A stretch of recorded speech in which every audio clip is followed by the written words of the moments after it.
versos 12 e 13. Marcos 16, versos 12 e 13.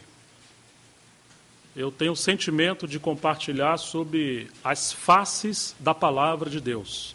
Faces. Diz assim: depois disto, manifestou-se em outra forma a dois deles que estavam de caminho para o campo. E, indo eles, o anunciaram aos demais, mas também a estes dois eles não deram crédito. Senhor, nós, como os irmãos já têm orado, nós nos colocamos na Tua presença, reconhecendo que o Senhor é a nossa suficiência. Nós pedimos que o Senhor, como multiplicou aqueles 5 pães e 2 peixes, possa também multiplicar a Tua palavra, abrir os nossos olhos e nos fazer conhecer melhor a Tua pessoa e a Tua vontade pela Tua palavra para esse tempo que nós estamos vivendo.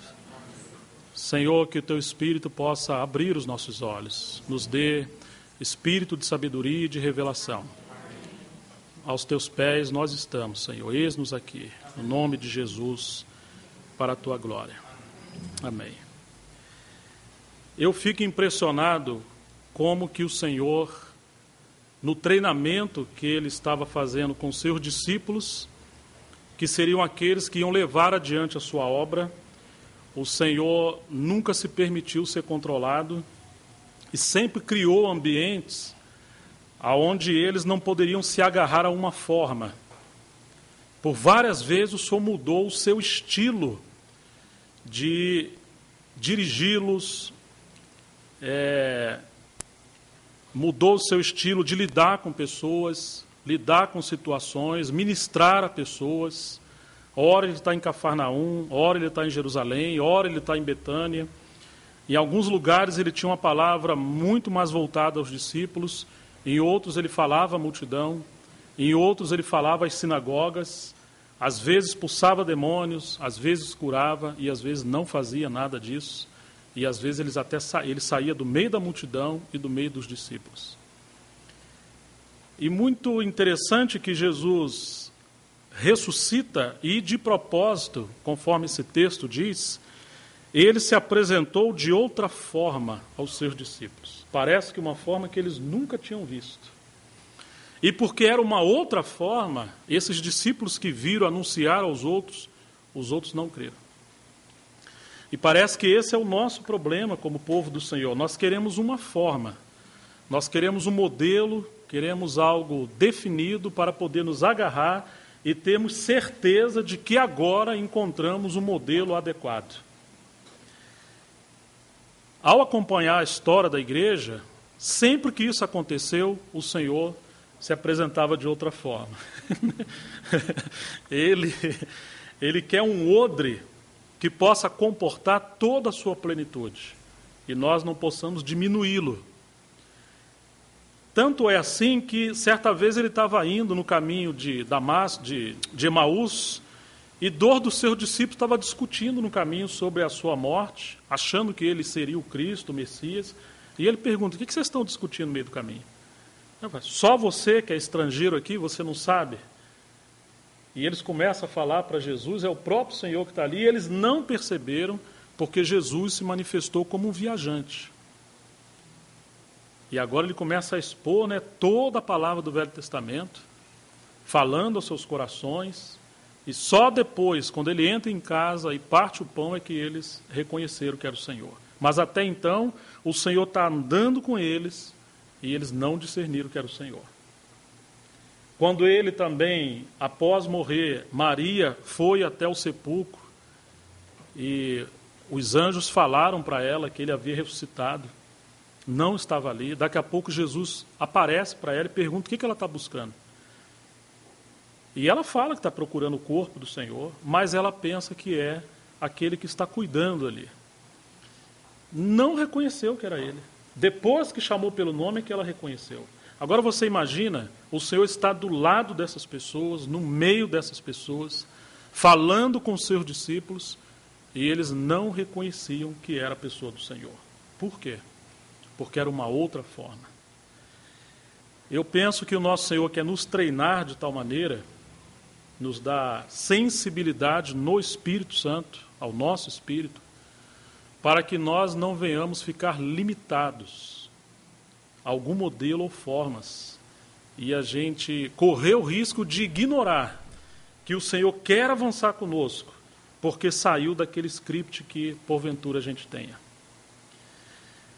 Eu estou um pouco incomodado com isso, porque em muitos lugares eu tenho percebido, na intenção de ter comunhão, que é muito mais fácil se adaptar a uma forma, porque é mais cômodo, do que ter o desafio, o encargo de acompanhar o Senhor, mesmo de maneiras que venham a quebrar as nossas estruturas que nós mesmos criamos. E é muito interessante como o Senhor faz isso. Eu acho que todos nós nos lembramos de Pedro, né? Pedro estava na casa de Simão, o curtidor. Ele acabou de passar em toda aquela região próxima, uma jovem foi ressuscitada, e lá estava ele na casa de Simão, o curtidor, e um anjo do Senhor apareceu a Cornélio, centurião da corte romana. E agora, Cornélio manda enviar soldados para chamar Pedro, e quando Pedro está na casa de Simão, o curtidor, ele tem uma visão, os céus se abrem, e ele vê aquele lençol amarrado pelas 4 pontas, cheio de animais, quadrúpedes, répteis imundos, e o Senhor fala uma coisa muito estranha para ele: Pedro, mata e come. Ele foi treinado desde a infância, como um bom judeu, a não fazer isso. E agora o Senhor muda tudo, toda aquela forma, e manda ele matar e comer. Alguém lembra qual foi a resposta de Pedro?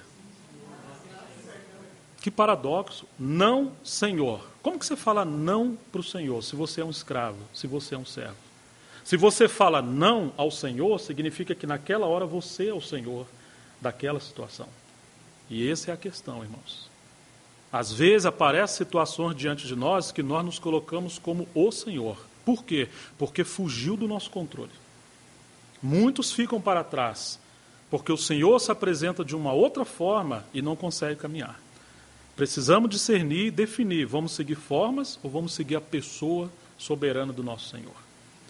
E agora o Senhor fala para Pedro, não considerar imundo aquilo que ele purificou.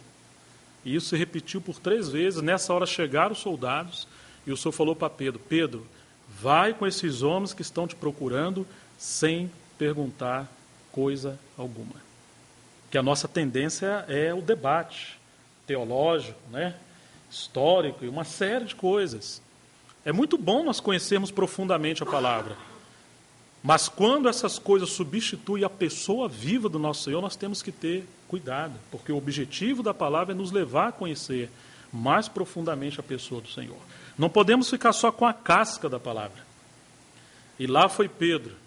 Eu fico imaginando, é um Simão Pedro na casa de um Simão curtidor. São 2 Simãos. E é interessante que ele está em Jope. Nada é por acaso, porque na época que Salomão foi edificar a casa do Senhor, as madeiras que vieram da terra dos gentios entraram por Jope.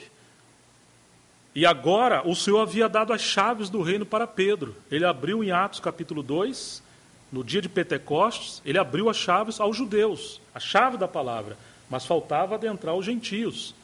E como a madeira para o templo da casa do Senhor, na época de Salomão, entrou por Jope, Deus tinha que colocar Pedro lá em Jope, na casa de um Simão curtidor. Para os gentios, que era um tipo dessa madeira, poder entrar. Agora, irmão, o que é um curtidor? Para os judeus mais rigorosos, ortodoxos, era uma profissão imunda. Ele tinha que trabalhar paralelo ao mar ou ao rio, porque o cheiro era insuportável.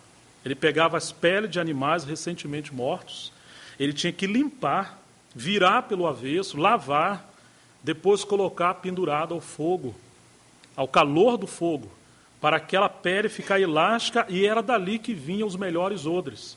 O Senhor já havia falado para Pedro, que vinho novo se põe em odres novos, senão vai romper e se perde o vinho e o odre.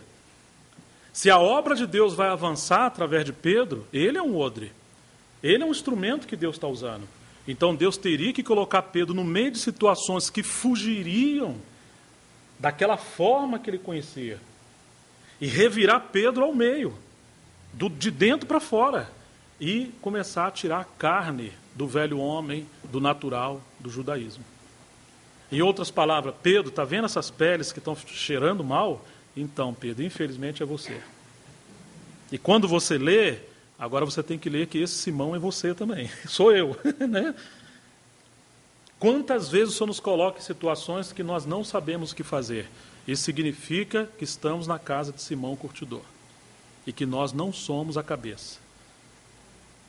Alguém que Deus possa confiar o encargo ou uma comunhão de irmãos num lugar, são irmãos que não sabem muitas das vezes o que fazer. Nós achamos que é recuar, achamos que é fraqueza, achamos que é carnalidade não saber o que fazer, mas é o contrário. Na hora que acharmos que sabemos corretamente, adequadamente o que fazer, significa que nós nos tornamos o Senhor da obra. A obra de Deus é infreável, incontrolável. Algumas vezes indefinida, no sentido de muitas formas, multiforme sabedoria de Deus, multiformes operações de Deus.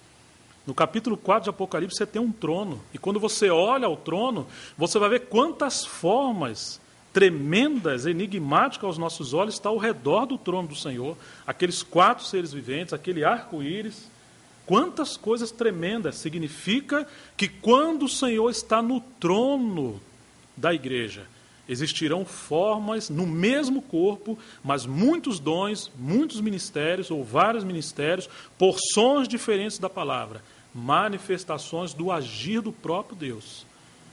E nós precisamos depender do Senhor, para não querer que a igreja seja tudo certinho, como uma forma, um dom, um ministério e um estilo de palavra. Deixa de ser o testemunho do Senhor, porque ele se manifesta de muitas formas. Agora está Simão Pedro na casa do Simão curtidor. Ele é essa pele que o Senhor está revirando e cortando e tirando a carne para fazer dele um odre que pudesse avançar com a sua obra. Pedro chega na casa de Cornélio e ele começa a falar: olha, vocês sabem que não é muito comum um homem judeu entrar na casa de um gentio. Isso é maneira de você entrar na casa dos outros? Falar: Maurício, você sabe que eu não deveria estar na sua casa, que você não vale nada. Como que eu vou chegar na casa do irmão? Ainda que é verdade. Mas é alguém que o Senhor, é um animal imundo que o Senhor santificou. Porque aqueles animais representaria todos nós. Nós somos os gentios que no Velho Testamento era tipificado por esses animais imundos. De vez em quando estamos conversando, o veneno da serpente começa a escorrer do canto da nossa boca. Né? Falamos coisas que machucam as pessoas. Paulo falou aos Gálatas: se vocês estão se contendendo e brigando uns com os outros, cuidado para vocês não se devorarem uns aos outros como feras. Ou seja, a nossa carne, a nossa humanidade é como aqueles animais imundos. Ali você tem toda a sorte de animais. Tem irmãos que são como os pássaros, imundos, gosta de comer coisas que não edificam. Quando você vai segurar, ele sai voando, são aves indomáveis. Mas o Senhor tem a sua maneira de tratar conosco. E o Senhor falou para Pedro: mata e come. Então, ele chega na casa de Simão, vocês sabem que não é comum entrar na casa de gentios. Mas, fazer o quê, né? O Senhor me mostrou para não considerar imundo o que ele santificou. Ele começa a falar. E quando ele começa a falar, o Espírito Santo interrompeu Pedro. Antes de Pedro terminar o seu discurso, sua pregação, o Espírito Santo invadiu aquele ambiente, caiu sobre as pessoas, invadiu aquilo, as pessoas começaram a falar em línguas, e Pedro ficou. E ele chegou à conclusão: poderemos negar a água do batismo a esse que, como nós, receberam a palavra? E eles foram batizados. Agora Pedro volta para Jerusalém com os seus companheiros. Vocês lembram o que aconteceu quando Pedro chegou em Jerusalém? Quem diria, hein, Pedro? Você entrou na casa de gentios e comeu com eles. Logo você, que era aquele irmão que a gente tinha em grande consideração, parecia um sinédrio, examinando, E Pedro teve que fazer um discurso, uma exposição minuciosamente, para convencer os irmãos de que não fora ele. Fora o Espírito Santo manifestando uma outra forma do Senhor avançar a sua obra. Pedro deveria abrir a chave para os gentios, como Salomão recebeu as madeiras para a casa de Deus, o testemunho do Senhor no Velho Testamento. E Pedro teve que conviver com isso. E a tendência era sempre a igreja se agarrar de alguma forma, até ser complementada por outros ministérios. Então, irmãos, como nós precisamos considerar essa questão diante do Senhor? Da gente estar diante dele e termos desconfiança de nós, de que as nossas, às vezes, formas sejam uma preferência, às vezes, humana e não exatamente o que o Espírito Santo quer tratar conosco. Claro que ele respeita a nossa circunstância, conjuntura, cultura, contexto, mas nós devemos crescer até a plenitude do Senhor. Eu acho que os irmãos lembram, eu sei que muitos irmãos maduros na palavra têm passado por aqui, e o meu sentimento não seria dar um ensinamento minucioso de algum livro. O Maurício até falou de Hebreus. Eu fiquei diante do Senhor, nosso tempo também é curto, mas eu queria compartilhar um pouco de algumas impressões que eu tenho tido, que possa ajudar o testemunho local e o ministério de alguns irmãos a como avançar diante de circunstâncias que às vezes surgem para nos manietar, da gente ter o cuidado de não ficar preso, de não ficar para trás, porque o Senhor conta com cada um dos irmãos, conta conosco. Quantos estão há muitos anos no lugar, mas espiritualmente estão presos a uma forma, a uma situação de 20 anos atrás, 15 anos, 30 anos. E se o Senhor quiser fazer alguma coisa, ele tem que se adaptar àquele contexto que os irmãos colocaram como, digamos, uma regra de comportamento de ministério e vida de igreja. Se fugir dali, com certeza é obra de Satanás, não é obra de Deus. Isso é muito perigoso. Não podemos amarrar o Senhor e colocar num computadorzinho ali que a gente dita as coisas. Os irmãos lembram do livro de Ezequiel, logo no capítulo 1, tempo de Babilônia, povo preso, e a palavra do Senhor veio sobre Ezequiel. Muito interessante que veio um vento sobre Ezequiel antes da palavra. Ezequiel tem visão dos céus, os céus se abriram e vê uma coisa estranha a Ezequiel. Ezequiel passa a ver 4 seres viventes, e esses 4 seres viventes têm 4 faces diferentes, e eles andavam zigue-zagueando para ambos os lados, e aonde ia um, e os outros também. Rosto de leão, ou cara de leão, cara de boi, cara de homem, cara de águia. E eles não se separavam. No capítulo 10 diz que eles estavam cheios de olhos. Essa foi a visão que Ezequiel teve nos céus, antes da palavra do Senhor começar a aparecer, ou ser definida mais claramente para Ezequiel. Mas Ezequiel não teve só uma visão nos céus. Ezequiel teve uma visão na terra também. Ele viu 4 rodas na terra. Essas rodas estavam aparelhadas uma dentro das outras. E quando esses 4 seres viventes se moviam, elas se moviam. Para onde esses 4 seres viventes iam juntos, elas iam também. Elas não tinham fim em si mesmo. Elas não ficavam paradas por si e nem andavam por si. A função dessas rodas era acompanhar esses 4 seres viventes. Chegou o momento que se afinaram tanto essas rodas com os 4 seres viventes, que quando eles começaram a subir, essas rodas subiram e começou a haver uma fundição. Nós podemos ver ali que o Senhor está mostrando como Ele iria levar adiante a sua obra de restauração do seu testemunho. Sabemos que tudo que diz respeito à tipologia e à profecia do Velho Testamento tem respeito a Cristo e sua plenitude, a sua obra. Eu sei que muitos irmãos leram as obras do Stephen Cole sobre vendo Cristo no Novo Testamento, o Senhor com cara de leão em Mateus, com cara de boi em Marcos, como filho do homem em Lucas e cara de águia, ou verbo que vem do céu em João. Que coisa rica, porque de fato é assim. 4 aspectos do Senhor, o mesmo Senhor de forma diferente, em contexto diferente. Mas, irmãos, isso não diz respeito apenas à pessoa do Senhor e à sua obra da cruz.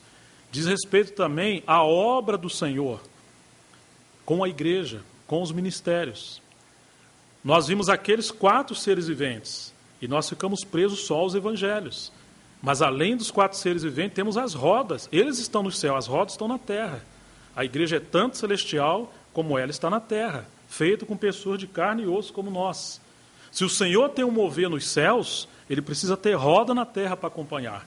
Eu penso que isso diz respeito, que o Senhor quer nos treinar para acompanhar na terra, no nosso tempo, aquele aspecto singular que ele esteja fazendo nesses dias que nós estamos vivendo. Então você começa a ver, por exemplo, o livro de Atos. Lendo o livro de Apocalipse, capítulo 4, a primeira cara que vem é de leão. Em Ezequiel não tem muita ordem, mas em Apocalipse tem. A primeira cara é cara de leão.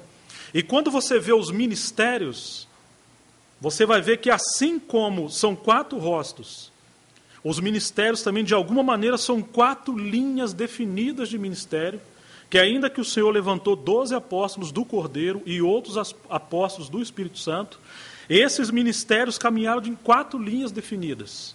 Todos que cooperaram seguiram essas linhas. E nós encontramos, de alguma maneira, o Senhor separou entre os 12, ele separou 3, Pedro, Tiago e João. E depois separou Paulo. Todos que vieram depois, eles vieram complementando, segundo as suas porções que o Senhor repartiu a cada um, mas seguindo essas 4 linhas definidas em todo o livro de Atos e as epístolas. Quando você vê a prioridade com cara de leão, você sabe que Pedro vem primeiro. Porque o ministério de Pedro é o ministério em relação ao reino de Deus. Então o ministério de Pedro vai do capítulo 2 até a casa de Cornélio, até o capítulo 11. Você vê que o aspecto da obra de Deus ali diz respeito ao evangelho do reino. Saiba, pois, toda a casa de Israel, que a esse Jesus que vós crucificaste, Deus o fez. Nunca fale não, Senhor. Ele aprendeu a lição. Deus o fez Senhor. E todo o ministério de Pedro, nesses capítulos, diz respeito ao senhorio do nosso Senhor. Uma pregação, cerca de 3.000 almas. Curas, milagres, coisas tremendas. Mas quando nós chegamos na casa de Cornélio, no capítulo 11 ali, cristalizando no capítulo 11, você vai ver que o ministério de Pedro, ele como é definido por esse lençol que desce do céu. Não significa que Pedro não continuou trabalhando, mas significa que ali demonstra o perfil do seu ministério. Qual é o perfil do seu ministério? Lembra que ele era um pescador, e o Senhor falou que ele ia pescar almas. Então ele lança a palavra, e depois pega como que é essa rede, ou esse lençol, e amarra, põe nas costas e vai levando tudo para o Senhor. Ele não para saber direito o que tem ali dentro. O seu ministério é o reino. É pregar, desfazer as obras de Satanás e trazer pessoas para a esfera do reino de Deus. Oh, irmãos, mas ali estamos todos nós. Você imagina quão difícil é a comunhão dos santos? É um milagre. Pode ter certeza disso. É um milagre. Porque nós somos esses animais, nós nos devoramos. Nós não queremos estar debaixo da disciplina do Espírito Santo. Mas há algo que nos segura, o reino, o encabeçamento do Senhor, a disciplina do Espírito Santo. A menos que a gente fura a rede e saia dali. Você lembra quando Pedro foi fazer aquela pescaria lá em Lucas 5? O Senhor, ele pegou o barco de Pedro, pregou a palavra, depois falou para Pedro, falou para eles, para eles lançarem as redes. Falou, olha, pescamos já, ou trabalhamos a noite toda, não pegamos nada. Mas, sobre a tua palavra, vamos lançar a rede. Isso é o reino. Muito interessante, irmão, que a pescaria que eles tinham, uma pescaria coletiva, não individual. Havia o barco de Pedro com os seus, e o de João e André também. E Tiago. E o que Pedro fez, ele foi sozinho pescar. Não foi com os outros. Ele lança as redes. Está vindo muitos peixes. Mas você lembra o que aconteceu? Eles começaram a ir a pique. Eles começaram a afundar. Aí o que eles fizeram? Gritaram chamando os outros companheiros. Porque na época era uma pescaria em equipe. E não uma pescaria individual ou de apenas um barco. Eu morei em região praiana e até hoje é assim. São barcos que saem com uma gigantesca rede e eles têm que trabalhar em equipe, senão fracassa. Mesmo que pescam muitos peixes, eles não conseguem trazer. Agora Pedro chama os seus companheiros para ajudar. Mas você lembra quando a palavra diz que o barco ia a pique? Essa palavra pique ou afundar, ela só aparece 2 vezes no original. Uma é ali e a outra é lá em Timóteo 6, quando diz que por amor ao dinheiro, o amor ao dinheiro é a raiz de todos os males e que muitos têm ido ou afundando ou indo a pique. Eles tinham uma sociedade, Pedro, Tiago, João, e Pedro agora como que prosseguiu com essa sociedade, introduzindo dentro do seu ministério, que o Senhor estava chamando. Mas o ministério não é uma sociedade carnal, empresarial, um sistema. Não, é algo a ver o reino de Deus. O Senhor tem que permitir que vá a pique quando o nosso interesse não é puro. Quando a forma do nosso serviço não é de acordo com a cruz. E agora Pedro ele tem que mudar essa forma de trabalhar em relação ao ministério. Irmãos, quando ele vem puxando aquela rede com seus companheiros, você lembra o que aconteceu com a rede? Ela se rompeu. Porque a base não era adequada. Tem 2 redes no Novo Testamento. Uma se rompeu, que é o início do ministério, e a outra após a ressurreição, lá no final do livro de João, que não se romperam.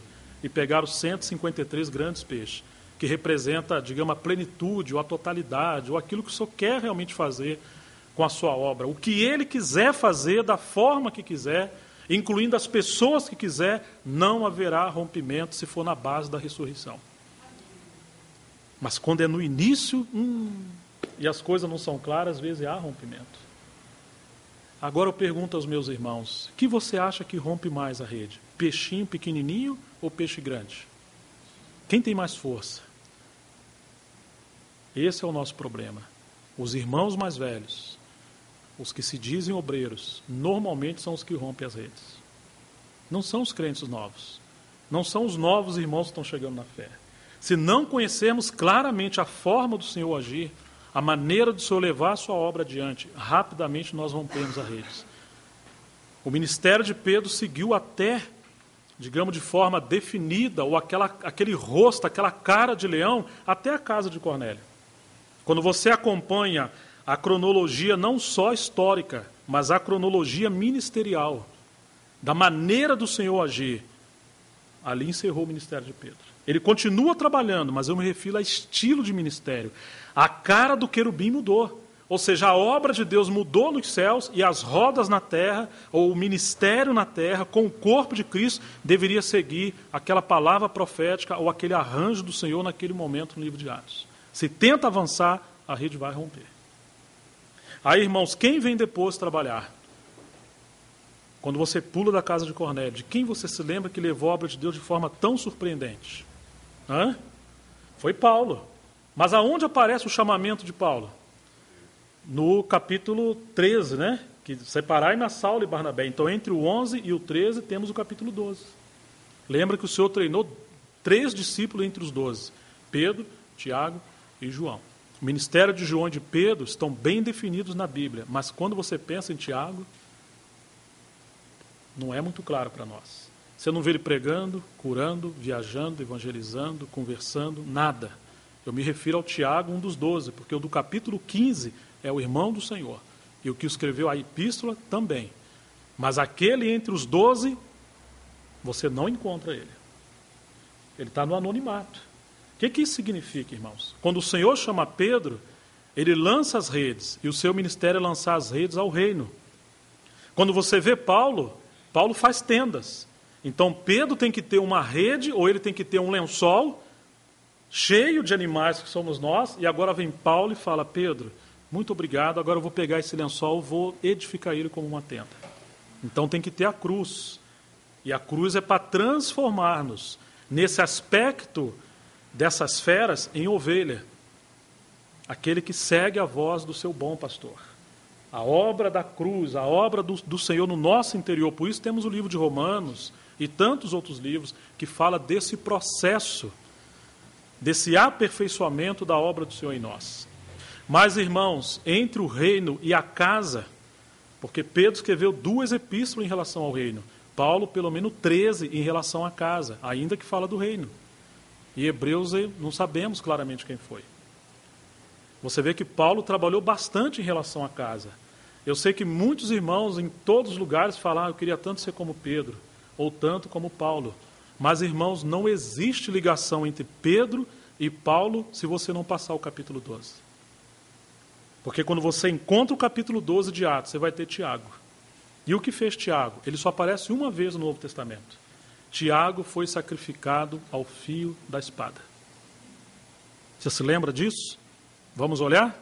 Atos capítulo 12. Que forma estranha. Pois é, irmãos. Atos capítulo 12.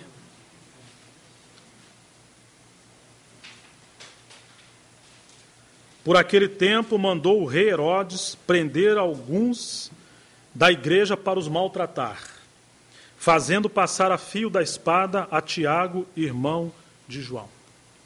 A única vez que Tiago aparece, ele foi um mártir, o pioneiro entre os 12. Deus treinou um homem 3 anos e meio para morrer. Era um apóstolo, um mártir. João viveu quase até o final do 1º século, um velhinho, quase 100 anos, ou 100 anos. E Pedro foi alguém tão usado pelo Senhor, e Tiago foi treinado junto com eles dois. Mas para que ele foi treinado? Foi treinado para não ser ninguém.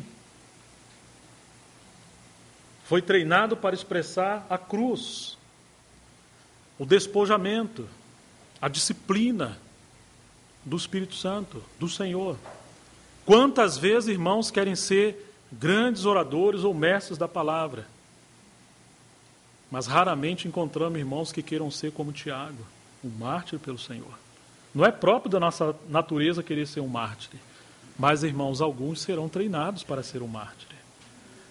Muito interessante que quando o Senhor fala no livro de Atos, que viria sobre eles o poder do Espírito Santo, vocês serão minhas testemunhas, no original é mártir. Não é só pregar, é morrer pelo Senhor. Antes de Tiago morrer literalmente, ele morreu interiormente. Por que muitas das vezes a obra do Senhor não pode avançar? Porque interiormente nós ainda falamos não para o Senhor em muitas coisas. Como que ele pode avançar conosco? Então o que nós encontramos, irmãos? Encontramos que em muitos lugares você tem um princípio de avivamento, como aconteceu do capítulo 2 até o 11. Eu estou falando do 11 porque é a transição do livro da igreja de Antioquia, né? Então ali o capítulo 11 até o 12 é essa transição da cara de leão para a cara de homem que representa o ministério de Paulo. Entre um e o outro tem a cara de boi, ou de novilho, que representa a morte, a entrega, o despojamento. É ali que muda a face. Do 13 até o 28 é cara de homem. Muitos capítulos com Paulo e alguns capítulos com Pedro. Graças a Deus que só temos o capítulo 12 com Tiago. Mas, irmãos, em Londrina e em outros lugares, chega uma hora que é cara de boi. O Senhor vai fazer coisa que, você sente que chegou o momento que o Senhor está disciplinando mais intensamente a nós em algumas coisas, antes de virar para a gente avançar para um novo tempo, para um novo estágio que o Senhor queira fazer conosco. Você imagina isso, irmãos? Que em alguns lugares começa como o ministério de Pedro. Começa com cara de leão. O Senhor está fazendo coisas tremendas. Mas isso precisa ser edificado como testemunho do Senhor. Como a edificação do corpo de Cristo. Por que muitos não conseguem passar dessa fase para a edificação da casa? Porque eles querem encontrar Pedro e querem encontrar Paulo. Mas Tiago? Não. E não existe ligação entre cara de leão com cara de homem sem encontrar o boi pelo meio do caminho. Uma hora você encontra Tiago no meio do caminho. Não é hora de você falar nada, é só hora de baixar e falar: Senhor, Tu sabes todas as coisas. Os irmãos estão me acompanhando? Tem irmãos que Deus usou muito, com graça, com unção, com ministério autêntico. Mas o Senhor quis fazer uma curva. E nessa hora, não, Senhor, não. E aí está o problema, por que a obra de Deus às vezes não pode avançar? Então temos que ser um testemunho do Senhor Temos que ter a vida da igreja como essas rodas que Ezequiel viu. Porque a hora que o Senhor mudar, ou Ele começar a zigue-zaguear em várias direções, temos que ter essa flexibilidade com o Espírito Santo para seguir o Senhor e não ficar preso. Às vezes o Senhor avança, e se a gente não avança, a obra de Deus na terra não pode avançar. Os céus governam as ações na terra. Antes que algo possa acontecer na terra, elas primeiro precisam acontecer nos céus. Por isso que uma igreja que está sendo amadurecida, ela trabalha mais nos céus do que na terra. No sentido de quê? De intercessão, de unção, de espírito de sabedoria e revelação, no sentido de discernimento, no sentido de ouvir a voz do Espírito Santo. As nossas ações na terra devem ser consequência de conhecimento espiritual através de irmãos e irmãs que estão andando nos céus. O pé está na terra, a roda está na terra, mas o Espírito está nas regiões celestiais. Senão nós não podemos acompanhar o Senhor. Mas isso não é possível se não passar de Pedro para Paulo, encontrando Tiago no meio do caminho. Você lembra também do tabernáculo? Está em pé, as cortinas, você tem a cobertura das peles. Você encontra utensílios preciosos como o candelabro, a mesa, o altar, a arca. Mas, irmãos, haviam estacas enterradas dentro da terra, sem face, sem aparecer. Mas o tabernáculo estava de pé, porque tinha estacas que você podia amarrar ali a cobertura do tabernáculo para poder ficar em pé. Significa Tiago. Significa que alguns irmãos ficarão no anonimato. Meu Deus, parece que Deus não tem nada comigo. Eu estou vendo irmãos falando, outro viajando, outro servindo, outro traduzindo, outro lendo, enfim, pregando o evangelho. Eu não sei. Às vezes você tem um ministério de estaca, de não ser nada. Um Tiago. Trazer a mortificação do Senhor. Mas quando acontece crise, às vezes no convívio, no contexto da igreja, falar, irmão, vem aqui, deixa eu te falar uma coisa. E você tem o testemunho do que é conhecer o caminho da cruz. Às vezes, irmãos, os irmãos mais cruciais na igreja não são os que falam, mas são aqueles que sustentam os que falam. A palavra é imprescindível, digo. Mas se não tivermos esses irmãos que sustentam quem fala, eu não me refiro apenas a recurso, nem pensei nisso, mas me refiro à oração, à paternidade, a irmãs que cuidam. Lembra-se de Margaret Barber? Uma estaca, um Tiago. Lá estava ela, abandonada pela missão organizada. Só que o Senhor usou ela. E através de Margaret Barber surgiu o Ministério do Atmania. Quantos irmãos serão assim? Até o momento o Senhor te usou. Vai continuar usando. Mas às vezes você não vai aparecer.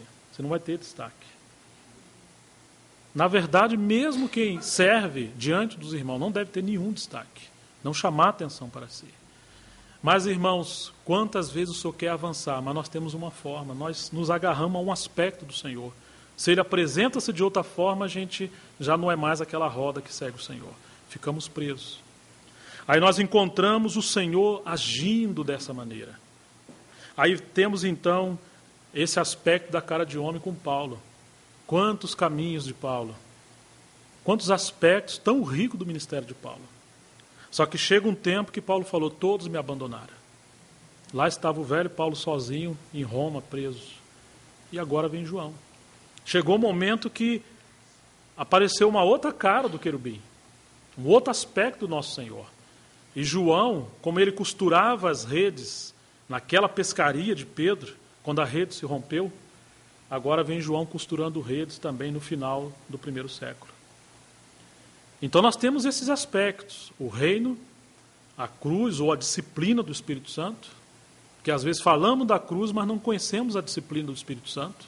O conhecimento está correto, mas a motivação, o andar com o Senhor não está correto. Então temos o reino, a disciplina do Espírito Santo, a casa e esse aspecto da vida mais íntima com o Senhor, com João. O aspecto da casa, da família, do testemunho do Senhor no interior. Deus quer um reino através de Pedro, Ele quer uma casa através de Paulo, mas Ele quer uma família através de João madura, com filhos amadurecidos, porque estão sempre encontrando o Tiago no meio do caminho, que é a disciplina do Espírito Santo. Mas não pode ter a casa se não encontrar Tiago. Então, irmãos, quando nós olhamos o aspecto da palavra do Senhor, essas faces da pessoa do Senhor, do agir do Senhor, do testemunho do Senhor, quantas coisas importantes nós podemos aprender. E nós precisamos discernir que no aspecto geral da história, no século que nós estamos vivendo, o Senhor está fazendo algo, há uma ênfase, há algo específico que Ele está fazendo. Mas em cada lugar, nós temos, digamos, uma história singular com o Senhor, e nós não podemos imitar outros lugares. Precisamos descobrir em que aspecto, em que face ou fase nós estamos como igreja na localidade. E aqueles irmãos que vêm de fora ajudar os irmãos na localidade, precisamos estar em oração para que haja discernimento espiritual, para sermos cooperadores com aquela fase que o Senhor está querendo guiar a igreja local. Não puxar nem para trás e nem para frente. Como precisamos de discernimento? Como precisamos da ajuda do Senhor? Eu queria aproveitar esses minutos ainda. Vamos ler alguns versículos mais voltados em relação à palavra do Senhor. Nós vamos ler Colossenses capítulo 1.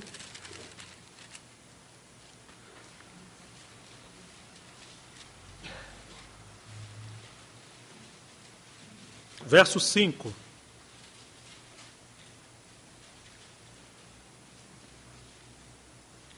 Por causa da esperança que vos está preservada nos céus, da qual antes ouviste pela palavra da verdade do Evangelho.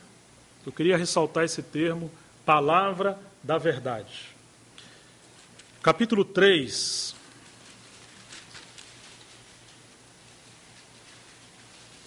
Verso 16.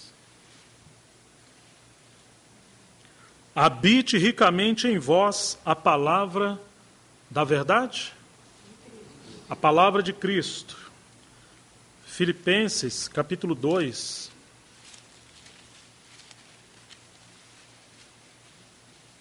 Verso 16.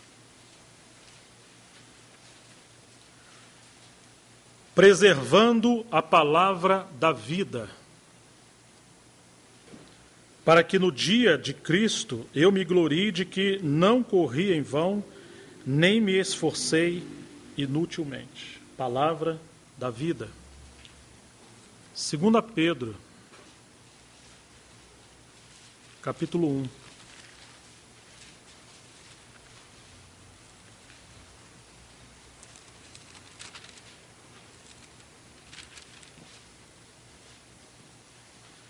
Verso 19.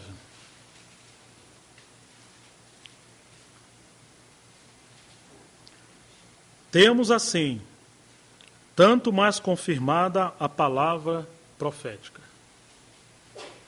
E fazei bem em atendê-la, como uma candeia que brilha em lugar tenebroso, até que o dia clareie e a estrela da alva nasça em vosso coração.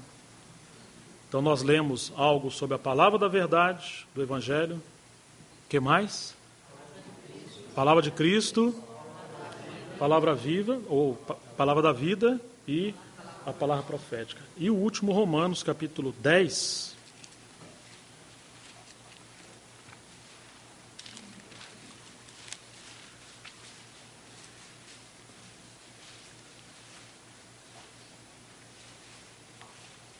Verso 8.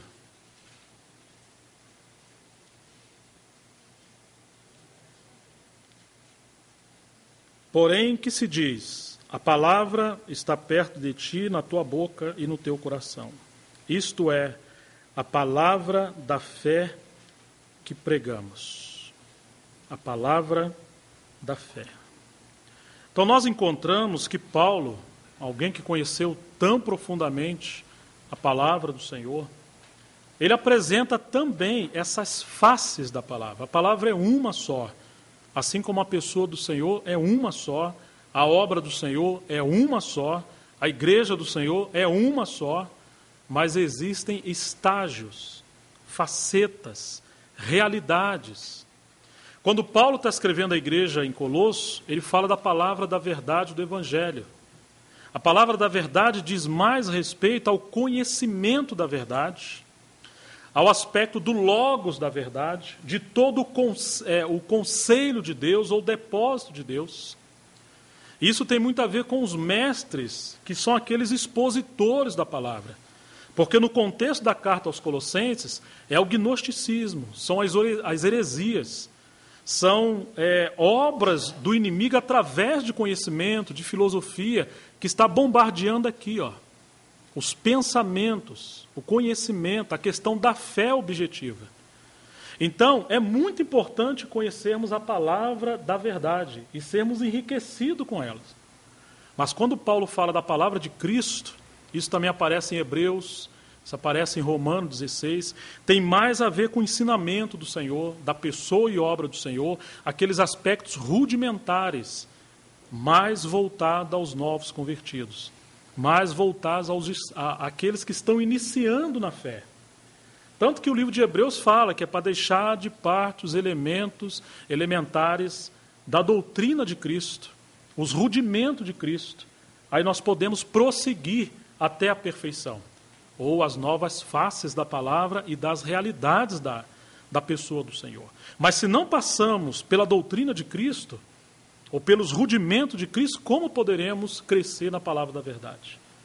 Então nós temos uma visão muito ampla da palavra, mas nós temos aquilo que é fundamental da palavra. E como precisamos de equilíbrio em relação a isso. Só que, quando em Colossenses fala de palavra de Cristo, ali no grego é logos também. Fala da palavra mesmo escrita, da palavra falada, da palavra que você pode tocar nela, conhecer ela. Mas irmãos, quando Paulo fala da palavra da vida, ou rema, ou a palavra revelada, aquela palavra que quando você tem bom fundamento, e você conhece a palavra da verdade, dessa união ampla, o Senhor começa a trazer revelação para nos constituir com realidades espirituais. Quando nós pensamos na palavra da verdade, tem a ver em conhecer a verdade para estar preparado a responder a qualquer um que pedir a razão da esperança que há em nós. Tem a ver com lidar com questões do presente em relação à fé. Mas quando Paulo fala da palavra da vida, ele relaciona com o tribunal de Cristo. Percebe em Filipenses? Para que eu não tenha corrido em vão e naquele dia eu me envergonhe. Ou seja, ainda que conheçamos a palavra da verdade, ainda que venhamos ser profundo no conhecimento, o que vai realmente determinar o nosso estágio de maturidade cristã é o que temos de vida da palavra de Deus trabalhada em nós. Ou seja, nós podemos estar cheio aqui, de palavra do conhecimento da verdade. Mas o quanto disso foi processado em nossa vida pelo Espírito Santo e pela cruz e se tornou realidade no nosso homem interior e na alma. Tá certo? Isso tem a ver com o nosso andar. O tamanho da nossa espiritualidade não é medida pelo que conhecemos na cabeça, mas é a medida do que se tornou substância em nós, realidades espirituais, que foram provadas pelo fogo. Lembra de José? Diz que a palavra provou José. Ele foi provado pela palavra. Então é isso que nós precisamos também considerar, de que o conhecimento da palavra expositiva é nos levar à palavra da vida, porque é isso que nos dá o poder de obedecer à palavra da verdade. Nós precisamos de poder do Espírito Santo, graça de Deus para andar em toda a verdade. Mas esse andar é proporcional com a vida que nós temos de Cristo, que vem da palavra revelada. Irmãos, como isso é rico. Mas aí nós temos a palavra profética. O que de fato é a palavra profética nesse contexto? Eu penso, que a palavra profética é aquele nível da palavra que une a história da obra de Deus, ou seja, a história no kairós de Deus, no mundo espiritual, com a história do nosso tempo. Nós estamos em pleno século XXI, ok? Mas a que hora estamos no relógio espiritual de Deus? Alguns irmãos estão presos no século XVI, outros no século XVII, e assim sucessivamente.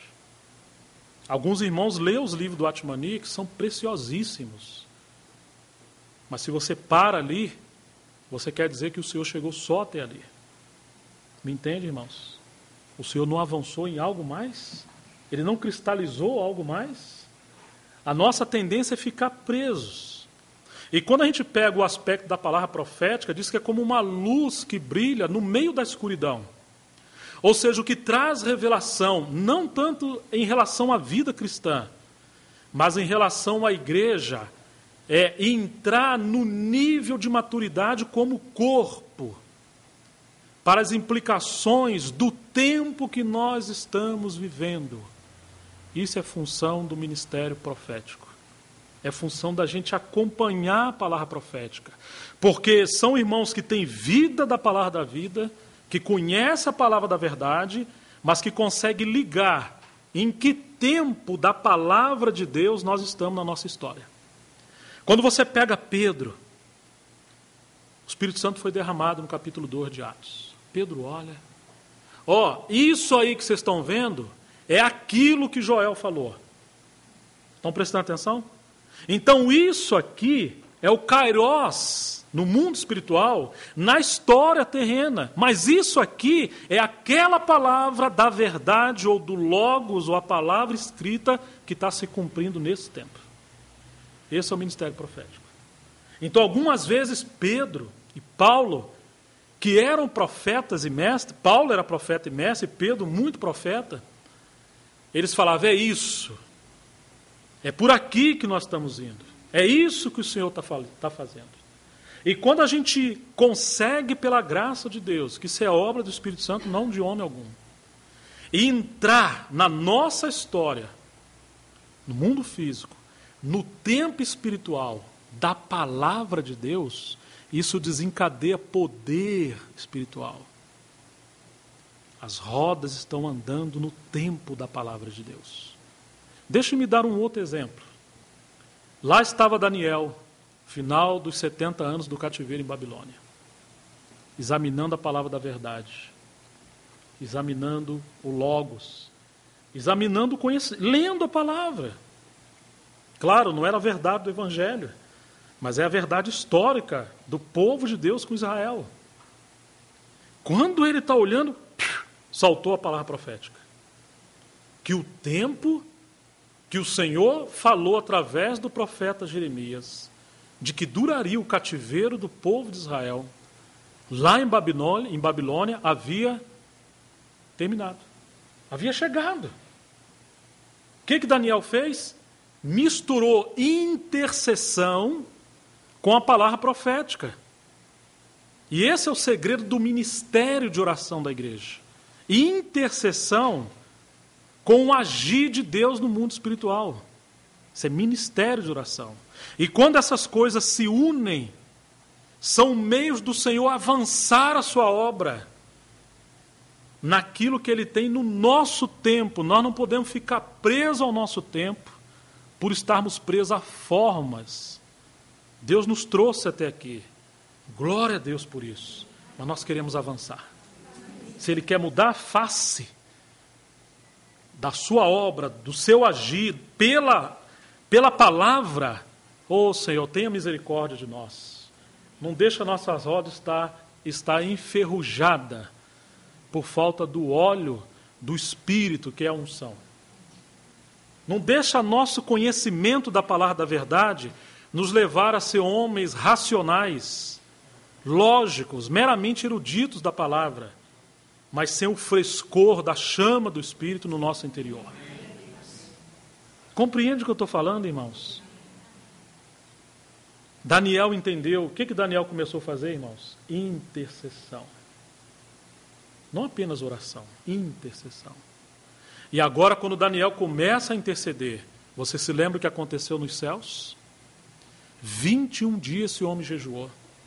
E o mensageiro do Senhor veio e falou: olha, Daniel, você é muito amado. Desde o primeiro dia que você começou a orar, eu vim. Mas o príncipe da Pérsia me impediu. O que isso significa? Que o temor das potestades malignas não é que nós conheçamos a palavra da verdade. Ainda que ele teme, mas não é o maior problema para ele. Porque ainda que isso nos treine, nos capacite a responder à razão da esperança que é em nós, graças a Deus por isso devemos amar a palavra de Deus, não diminuí-la, mas, irmãos, precisamos de transformar isso em intervenção na história.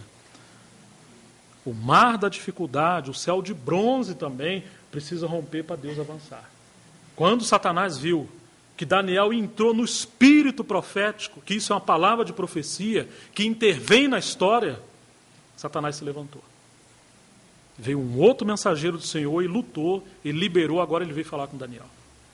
Daniel começou a penetrar mais profundamente na profecia bíblica, não meramente como conhecimento, mas como aquela palavra do Senhor que vai mudar a situação.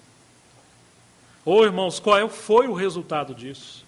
A oração de Daniel despertou o espírito de Ciro. Porque no arranjo aqui que está os nossos livros da Bíblia, Daniel está depois. Mas na cronologia ele vem antes. O espírito do rei Ciro foi despertado. Falou: Deus dos céus e da terra me deu todos os reinos, me enriqueceu, porque ele quer uma casa edificada lá em Jerusalém. Quem é do Senhor entre vocês, pode subir. Irmãos, que diferença de Nabucodonosor, né? Não foi a minha mão, o meu braço que fez tudo isso, essa Babilônia? Ele não entendeu nada, mas Ciro entendeu. Como Ciro entendeu, irmãos? Você tem uma profecia sobre Ciro cerca de 200 anos antes dele, 150, 200. Quem é Ciro? Senão o meu servo, o meu pastor que vai edificar minha casa em Jerusalém. Como é que Ciro descobriu isso? Alguém ali, como aconteceu com Esdras, com outros irmãos que eram pessoas da palavra, a palavra da verdade, ou logos, a palavra escrita, conversada, ela foi chegando nesses corações, o Espírito Santo foi trabalhando. Quando veio a palavra profética, essas pessoas tinham palavra interior deles, dentro deles, e responderam. Tanto Ciro como o remanescente. O grande problema, irmãos, é que nós podemos conhecer a palavra,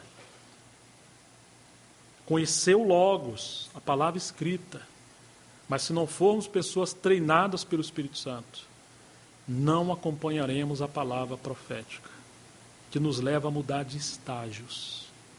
Tantos que muitos ficaram em Babilônia e não saíram para voltar para Jerusalém. Eles não acompanharam a palavra profética, não se sujeitaram à palavra profética. Então, irmãos, eles saíram dali e vieram a Jerusalém porque é cumprimento da palavra profética. Agora, é claro, quando vem a palavra profética, Deus intervém na história. Deus envia recursos, Deus desperta pessoas, Deus despoja principados e potestades, destrona, no sentido de desbaratar, de desfazer a obra do inimigo. Ele aviva a sua obra, ele aviva a sua palavra. Que coisa gloriosa, porque eles vieram, quando a obra do Senhor parou no final do capítulo 4, vem Ageu e Zacarias, mais porções da palavra profética. Quando eles ouvem a palavra profética, o que eles fizeram? Arregaçaram as mangas e voltaram a edificar. Percebe que é a palavra profética que nos dá poder,